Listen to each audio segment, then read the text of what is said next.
Nena était une belle jeune fille de 16 ans qui avait perdu sa mère dans un accident de voiture alors qu'elle n'était encore qu'une enfant. Depuis ce jour, son père, Monsieur Ikena, avait juré de lui offrir tout ce que sa mère aurait voulu pour elle, de l'amour, de la protection et le meilleur que la vie pouvait offrir. Monsieur Ikena était l'un des hommes d'affaires les plus riches du pays. Il possédait une société pétrolière, une compagnie maritime ainsi que plusieurs autres entreprises réparties dans toute la nation. Il vivait dans un domaine privé situé au cœur de la ville, un endroit calme et luxueux réservé uniquement aux plus fortunés. Leur maison était immense et bien entretenue, avec des gardes à l'entrée et une rangée de voitures luxueuses garées dans la cour. Chaque matin, leur chauffeur emmenait Nena dans l'une des écoles les plus prestigieuses du pays et la ramenait à la maison en toute sécurité chaque soir. Nena était calme, très intelligente et toujours première de sa classe, elle détestait attirer l'attention sur elle. Son père l'aimait profondément, après la perte de sa femme, ne supportait pas l'idée de perdre aussi sa fille unique. Un après-midi, alors que le SUV noir de Monsieur Ikena approchait du portail de l'esthète, il aperçut Nena debout à l'extérieur en train de parler avec un garçon de son école. Le garçon souriait. Nena leva les yeux, vit la voiture de son père, fit un petit signe d'au revoir au garçon et se précipita à l'intérieur. Dès que Monsieur Ikena entra dans le salon, il l'appela. « Nena, viens ici. Je t'ai vu en train de parler à un garçon. Écoute-moi bien, jeune fille, tant que tu vivras sous mon toit, ne recommence plus jamais cela. Tu m'as bien entendu ? Papa, il me demandait juste. Pas d'explication. Les garçons sont une distraction. Je ne veux plus jamais voir de garçon près de toi, tu m'entends ? Elle baissa les yeux. Je suis désolée, papa, ça ne se reproduira plus. Elle n'osa pas insister, au fond d'elle, elle savait que son père avait toujours peur de la perdre. Elle garda ses distances avec les garçons à l'école, bien qu'elle fût admirée par beaucoup, elle restait concentrée sur ses études et évitait tout ce qui pouvait provoquer des conflits à la maison. Un samedi matin, Monsieur Ikena s'installa dans le salon et demanda à Nena d'apporter tous ses livres scolaires. « Je veux voir ce que tu as étudié cette semaine, va vite chercher ton sac. » Elle obéit, prit ses livres et s'assit à côté de lui.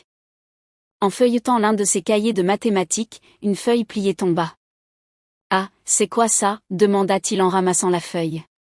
Lorsqu'il l'ouvrit, il découvrit une lettre d'amour écrite par l'un de ses camarades de classe. « Ah, fit-il en brandissant la lettre. Qui t'a donné ça ? Nena fut surprise. « Papa, attends. Je ne sais pas comment cette lettre est arrivée là. J'ai juste prêté mon cahier à un camarade de classe. Je te jure, papa, je ne fais rien de mal à l'école. » Monsieur Ikena ne répondit rien. Il plia la lettre et la glissa dans sa poche. Quelques jours plus tard, durant l'assemblée du matin à l'école, le directeur prit la parole. « Aujourd'hui, nous recevons un invité spécial, un homme d'affaires très respecté dans le pays. Merci de l'accueillir avec une salve d'applaudissements. » À la surprise générale, le père de Nena monta sur la scène. Il prononça quelques mots sur l'importance de la discipline et du travail, mais avant de partir, il déclara « Je veux adresser un avertissement à tous les jeunes garçons de cette école. Aucun garçon ne doit s'approcher de ma fille. Si j'apprends qu'un garçon lui parle, les conséquences seront graves. Si vous tenez à vos membres, restez loin d'elle. » Un silence de mort envahit l'assemblée. Puis, les chuchotements commencèrent. Certaines filles gloussèrent. Des garçons rirent en silence. Tous se tournèrent vers Nena. Après l'assemblée, une camarade ne put s'empêcher de parler, « Mon père ne m'embarrasserait jamais comme ça à l'école. Est-ce qu'elle est en prison ou quoi ? Elle n'a donc pas son mot à dire dans sa propre vie ?» Nena garda la tête baissée toute la journée. Elle ne parla presque pas. Elle voulait juste rentrer chez elle. De retour à la maison, elle monta directement dans sa chambre. Elle s'assit sur son lit, en colère et humiliée. Plus tard dans la soirée, elle entendit la voiture de son père rentrer. Dès qu'il entra, elle alla dans le salon. « Papa, dit-elle d'une voix basse, pourquoi as-tu fait ça ? Pourquoi as-tu parlé ainsi à l'école ? Tu avais bien commencé, et puis… Mon Dieu, papa, tu m'as humiliée. Pourquoi ? » Monsieur Ikena la regarda et dit simplement, « Tout enfant qui empêche sa mère de dormir ne dormira pas non plus. » Nena ne répondit pas. Elle fit demi-tour et retourna dans sa chambre en pleurant. Après le lycée, Nena fut admise dans l'une des meilleures universités privées du Nigeria.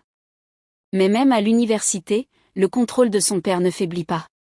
Elle ne resta pas en résidence universitaire.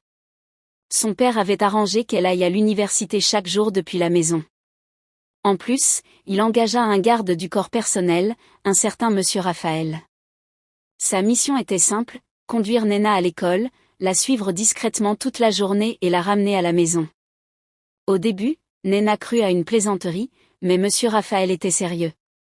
Il s'asseyait des heures durant devant les salles de cours. Le seul moment où elle avait un peu d'intimité, c'était pendant les cours. Mais même là, elle pouvait voir sa silhouette par la fenêtre, debout à distance. Elle détestait cette situation. Un après-midi, elle était assise sur un banc près du bâtiment de sa faculté avec sa meilleure amie, Chioma. Elle discutait d'un événement étudiant à venir. Chioma riait et chuchota, « J'espère que ton garde du corps va te laisser assister à celui-là. Il te suit partout, il devrait carrément s'inscrire à l'université. » Nena soupira. « Ma chère, même moi j'ai honte. Je ne suis plus une enfant. Je veux juste assister à un événement, rien de plus. Mais regarde, il me suit partout comme un cafard. » À l'heure de partir, elle se tourna vers monsieur Raphaël et lui dit, « S'il vous plaît, vous pouvez rentrer. Je vais à un événement avec Chioma. Je rentrerai moi-même. » Monsieur Raphaël secoua la tête.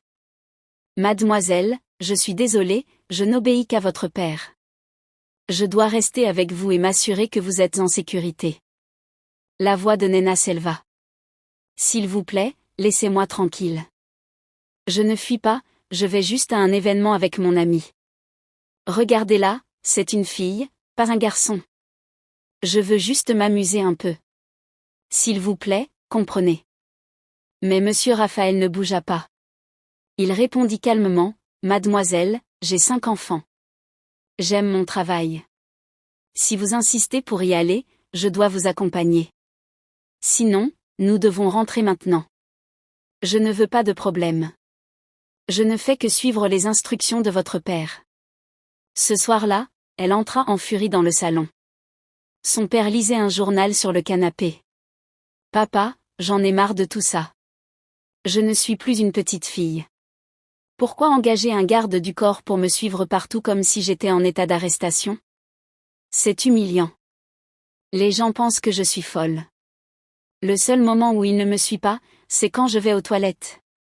S'il te plaît, papa. » Monsieur Ikena leva les yeux et répondit sans hésitation, « Jeune fille, écoute-moi bien.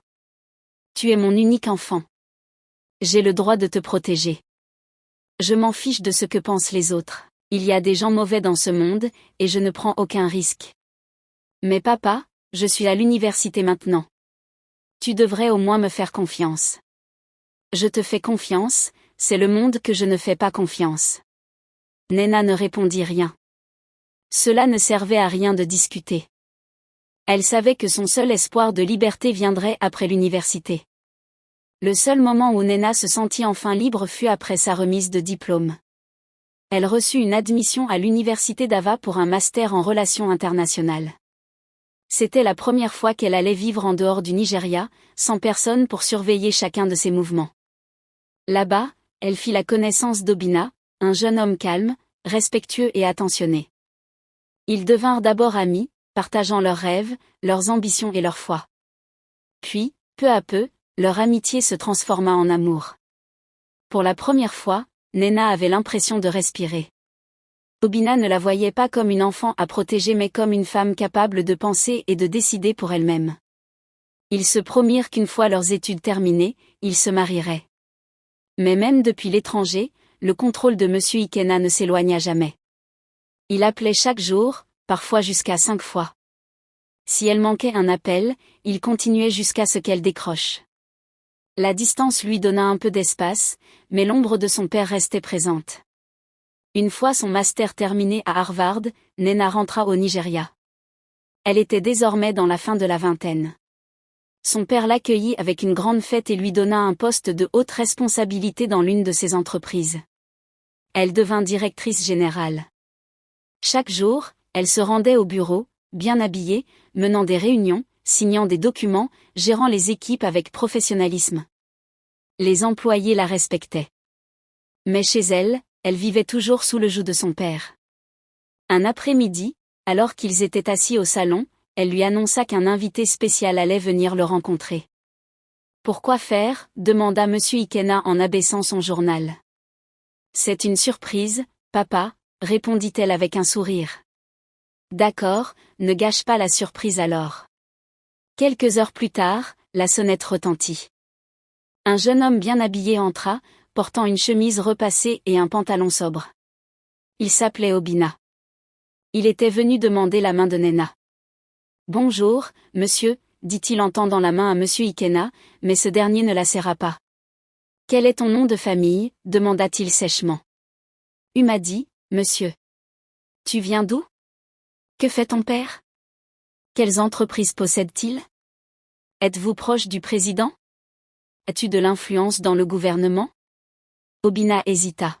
« Mon père a une petite entreprise de logistique, monsieur, nous ne sommes pas très connectés. »« C'est bon, ça suffit, » interrompit-il. « Tu n'es pas digne de ma fille. Reviens quand tu auras accompli quelque chose de grand dans ta vie. » Le cœur de Nena se serra. Après le départ d'Obina, elle se tourna vers son père. « Papa, ce n'est pas juste. Tu m'as toi-même raconté comment tu as commencé avec rien. Pourquoi n'acceptes-tu pas que quelqu'un d'autre puisse aussi grandir ? Pourquoi devrait-il tout avoir déjà pour être digne de moi ? » Monsieur Ikena haussa la voix. « Parce que j'ai souffert pour arriver là où je suis. Je ne laisserai aucun parasite profiter de ce que je me suis battu pour construire. » Si ses parents avaient eu du bon sens, ils auraient lancé une entreprise au lieu de l'envoyer à l'étranger. Nena resta bouche bée. Elle se leva et sortit en silence. Une année passa. Nena rencontra un autre homme, Uchena. Il était grand, aimable, fortuné. Il portait des dreadlocks, des chaînes en or et des boucles d'oreilles. Quand il vint voir Monsieur Ikena, ce dernier fronça les sourcils. « Bonjour, monsieur, » dit Uchena. « Bonjour. Tu viens me voir comme ça, habillé comme un bandit ? Nena ne t'a donc pas dit que tu allais rencontrer son père ? Tu plaisantes ou quoi ? » Après son départ, il se tourna vers sa fille. « Comment un homme responsable peut-il s'habiller ainsi pour voir le père de sa future femme ? Il ressemble à un braqueur. Va enquêter sur son passé. Il cache quelque chose. » Nena était à bout. « Papa, d'abord tu as rejeté Obina parce qu'il était pauvre. Maintenant, Uchena est riche, mais tu dis qu'il a l'air d'un criminel. Tu ne connais même pas son cœur. Que veux-tu exactement ? » Il répondit calmement. « Ma fille, quand le bon arrivera, je le saurai. » Une autre année s'écoula. Nena approchait des 30 ans. Lors d'un voyage d'affaires à Port Harcourt, elle fit la connaissance d'un homme nommé Emeka. Il était doux, respectueux, plein de sagesse. Lorsqu'il vint demander sa main, Monsieur Ikena éclata de rire. « Celui-là est trop petit. »« Ma fille, tu n'as pas Dieu ? Tu ne vois pas qu'il est minuscule ? Tu veux faire des enfants nains ou quoi ? À moins que tu ne prévoies de lui offrir des talons à porter dans la maison. » Emeka se leva calmement et partit. Ce soir-là, Nena s'assit seule dans sa chambre et pleura. Elle avait tout fait correctement. Elle avait étudié, obéi, travaillé dur. Et pourtant, chaque fois qu'un homme voulait l'aimer, son père les repoussait tous. Un week-end, elle alla voir sa meilleure amie, Adaeze. Elle lui raconta tout. Adaeze l'écouta en silence. « S'il te plaît, arrête de pleurer. Tu sais que je n'aime pas quand tu pleures. Essuie tes larmes. On va aller à l'église. Tu vas parler à mon pasteur. Il y aura une solution. » À l'église, le pasteur Jude l'accueillit avec bienveillance. Après avoir écouté son histoire, il déclara « Nena, tu vas faire 3 jours de jeûne. Pendant ce temps, demande à Dieu de te révéler tout ce qui est caché. Ce qui est dans l'obscurité, Dieu le mettra en lumière. » Nena accepta. Elle jeûna et pria, matin, midi et soir. Le 3e jour, alors qu'elle lisait sa Bible, elle tomba sur ce verset, les pères ont mangé du raisin vert, et les dents des enfants en ont été agacées. Ézéchiel 18h2. Son cœur fit un bond. C'était comme si une lumière s'était allumée en elle. Cela parlait-il de son père? Y avait-il quelque chose qu'on ne lui avait pas dit? Elle referma la Bible, resta un long moment silencieuse, puis se leva lentement. Elle savait ce qu'elle devait faire. Elle devait parler à son père. Un soir, elle s'assit en face de lui dans le salon. La maison était silencieuse. « Papa, est-ce qu'il y a quelque chose que tu dois me dire? Quelque chose d'important ?» Monsieur Ikena la fixa longuement, puis poussa un soupir. « Je ne sais pas qui t'a donné cette sagesse, dit-il lentement, mais je suis content que tu aies posé la question. Car si tu ne l'avais pas fait, j'aurais pu être responsable de la mort de plusieurs jeunes hommes. » Nena fronça les sourcils. « Papa, que veux-tu dire? » Il baissa les yeux et parla. « Dans notre famille, il existe une tradition. Quand une fille atteint l'âge de 30 ans, elle doit être donnée en mariage à l'idole du village. C'est ainsi depuis des générations. Les dieux décident combien de temps dure ce mariage. Parfois quelques mois, parfois des années. Une fois qu'ils te libèrent, tu peux épouser qui tu veux. » Nena resta bouche bée. « Papa, tu comptais me dire ça quand? Ce n'est pas de ma faute si tu trouvais tous les hommes indignes. Tu as rejeté chacun d'eux comme si je n'avais pas mon mot à dire. Et si l'un d'eux m'avait épousé et mourait, tu aurais laissé faire? » Il ne répondit pas immédiatement, puis il la regarda et dit, « Ton 30e anniversaire approche. C'est à ce moment-là que se fait le sacrifice. C'est là qu'on part pour le village. » Nena sortit calmement de la maison et alla directement chez Adaeze. Elle lui raconta tout. Adaeze ne fut pas surprise. « Ne t'inquiète pas. On sait déjà ce qu'il faut faire. La prière est notre seule arme. Quand Dieu aura fini avec ce problème, tu verras. » La semaine suivante, Nena prit une pause au travail. Elle et Adaeze partirent dans un camp de prière. Elles jeûnèrent et prièrent jour et nuit. Pas de distraction, pas de téléphone, juste des prières intenses et des déclarations bibliques. Le 5e jour, Nena se leva de l'endroit où elle était agenouillée et dit, « Je suis prête. » Adaeze la regarda. « Prête pour quoi? Tu vas te préparer pour le mariage maintenant? Très bien. Que Dieu soit avec toi. » Lorsque Nena retourna en ville, elle trouva son père assis dans le salon comme d'habitude. « Bonjour papa, je suis prête, dit-elle. Monsieur Ikena la regarda avec étonnement. « Ma fille, mais ton anniversaire n'est pas encore arrivé. Il reste encore quelques mois. »« Papa, il n'y a plus besoin d'attendre. Allons-y. » Sans poser de questions, il se leva, appela son chauffeur et ils prirent la route vers le village ancestral. À leur arrivée, les anciens du village convoquèrent une réunion. Il y eut de la nourriture, des boissons, des chants, des tambours et des danses. Les femmes dansaient, les hommes tapaient dans les calebasses et les enfants couraient dans tous les sens. Le village était en liesse. L'épouse de l'idole était arrivée. Le 3e jour, Nena fut préparée pour la cérémonie. On la vêtit d'un ensemble traditionnel complet, ses poignets, ses chevilles et son cou furent ornés de perles rouges brillantes. Son visage fut décoré avec des symboles anciens et on lui remit une calebasse remplie d'huile de palme. Entourée de femmes chantant et dansant, elle traversa le village sous les regards curieux. Son père marchait à côté d'elle, silencieux mais rempli de fierté. Lorsqu'ils arrivèrent devant le sanctuaire, l'un des anciens cria à l'entrée du temple, « Nous avons amené ton épouse, comme tu l'as exigé. Elle a atteint ses 30 ans. En fait, elle est venue avant même son anniversaire pour te montrer notre loyauté. Prends-la. » Nena fit un pas en avant. Les femmes s'arrêtèrent net et reculèrent. Elle entra seule dans le sanctuaire. L'air y était lourd, presque étouffant. L'intérieur était sombre, l'encens flottait encore dans l'air. L'idole, une statue sculptée dans un bois foncé, se dressait au centre de la pièce. Elle était effrayante, entourée de tissus rouges, de plumes, de clochettes, de coquillages, avec des dents taillées, des yeux perçants et des griffes acérées. L'ambiance était pesante. Nena posa doucement la calebasse devant la statue, puis elle recula de quelques pas. Elle inspira profondément, leva la tête et fixa l'idole droit dans les yeux. Alors, c'est toi que je suis censée épouser? Quel bel époux! Elle secoua la tête avec assurance. Tu vois, je ne te crains pas, sais-tu qui je suis? La Bible dit, tout ce qui est né de Dieu triomphe du monde. Tu n'as jamais entendu? Même la proie du puissant sera arrachée, et les captifs du tyran seront délivrés. Car l'Éternel combattra ceux qui me combattent, et il sauvera ses enfants. Ésaïe 49, 25. Elle tendit la main vers la statue. Il est aussi écrit, voici les signes qui accompagneront ceux qui auront cru. En mon nom, ils chasseront les démons. Si je suis véritablement une enfant de Dieu, alors que le feu descende maintenant. Aussitôt, une flamme apparut au sommet de l'idole. Puis une autre, puis une autre. La statue se mit à brûler de l'intérieur. Le feu gagna les tissus, les plumes, les cornes, les yeux sculptés. Une épaisse fumée s'éleva dans le sanctuaire. Les planches craquèrent, les clochettes fondirent, les ossements suspendus tombèrent au sol. L'idole était en train de fondre, de se consumer.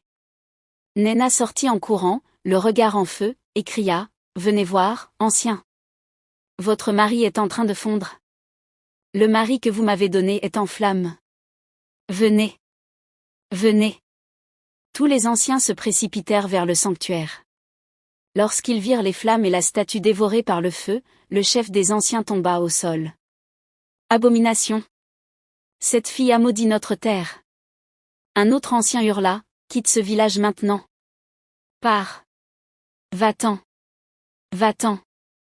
Pars avec ton père. Tu as détruit les dieux de nos ancêtres. Monsieur Ikéna resta debout devant la scène, incapable de parler. Son regard restait fixé sur la fumée qui s'élevait dans le ciel. Le lendemain, de retour à la ville, Monsieur Ikéna s'assit en silence dans le salon. Néna vint s'asseoir doucement à côté de lui.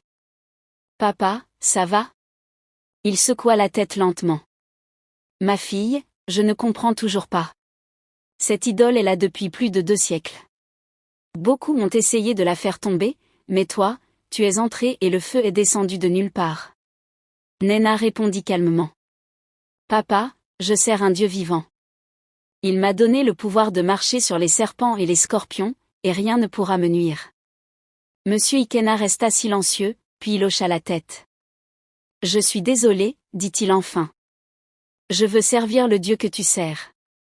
Dis-moi ce que je dois faire. Y a-t-il un sanctuaire où je dois aller? Une offrande à faire?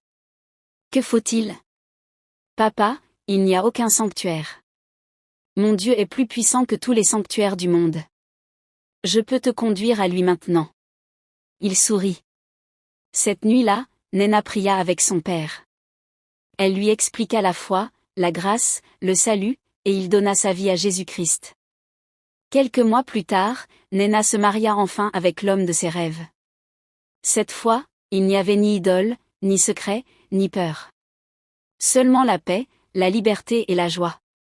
Si tu veux aller plus loin avec Jésus, si tu veux apprendre à briser les malédictions générationnelles ou toute forme de lien caché, je vais laisser un livre puissant dans le commentaire épinglé ci-dessous, ainsi que dans la description.